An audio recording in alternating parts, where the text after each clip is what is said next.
Hey everybody, welcome back. My name is Ethan and today we are going to take a look at some of the most affordable lens options for the Sony A6500 and other Sony mirrorless cameras. I'm going to talk about the lenses in order from the cheapest to the most expensive affordable lens, and all of the lenses will be under $700. First off, the Sigma 30mm f2.8. It's only $169. It has an ultrasonic focusing motor for highly accurate focusing and complete metal exterior, and it's also under the Art series of Sigma lenses, which is very respected generally. Alright, so next up is the Sigma 60mm f2.8. It's only $209. It's likely one of the sharpest lenses on the list.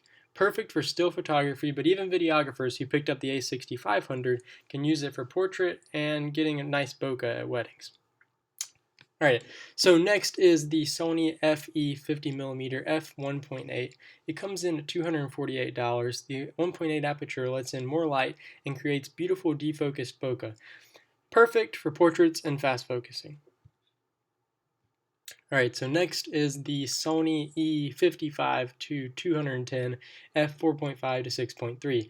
This lens costs $350, although I have seen it used for around $150 to $200. It has optical steady shot for image stabilization. It also provides a huge range from 55 to 200. The quality obviously is not as good as the G Master 70 to 200, but if you need that focal range on a budget, this is a great option. Next up, the Sony E35mm f1.8 optical steady shot. So this comes in at $400, but the images are well worth the investment. It lets in a lot of light and has a built-in image stabilization, and it's one of the most recommended lenses I have on here. Alright, so now we come up on a dilemma. I really wanted to include an affordable wide angle in the list, but Sony is really lacking in this area. They have the Sony 10 to 18 wide angle, but it costs $848. I have seen it as low as $748, but still, that's a huge price mark. That is nowhere near affordable, and the closest Sony lens is the Sony 16 f2.8 for $250, but still 16 millimeters is not truly wide. Then you have the option of adapting a Canon 10 to 18 for $280, coupled with the photodiox adapter for $99, which is sometimes not reliable for autofocus. This is where the Sony lens lineup becomes a problem. There is not a good solution right now, and I really think there is a market for Sony to create a 10 to 18 millimeter for about $400. At least this would be more competitive within the market for wide-angle zooms compared to Canons. Anyways, the Sony 18 to 105 f4 optical steady shot comes in at $598.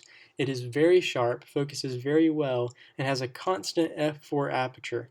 For an all-in-one first lens to get for the A6300 or A6500, this is my top pick. I actually own it, and it's the first lens I have bought for my camera.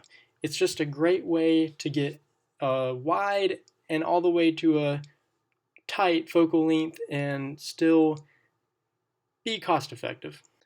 Alright everybody, so that's the end of the video. This is kind of like a beginner's guide to how to pick lenses for your Sony A6500, and I really recommend all of these. They're at a price point that isn't going to break the bank, and I hope you enjoyed hearing some of this information. On another note, if you have any suggestions and ideas for any other lenses that I haven't mentioned, definitely talk about it below in the comments, because I've learned some really great information by people just commenting and giving me advice here in the comments. So anyways, thank you guys so much for watching, and I will see you in the next video.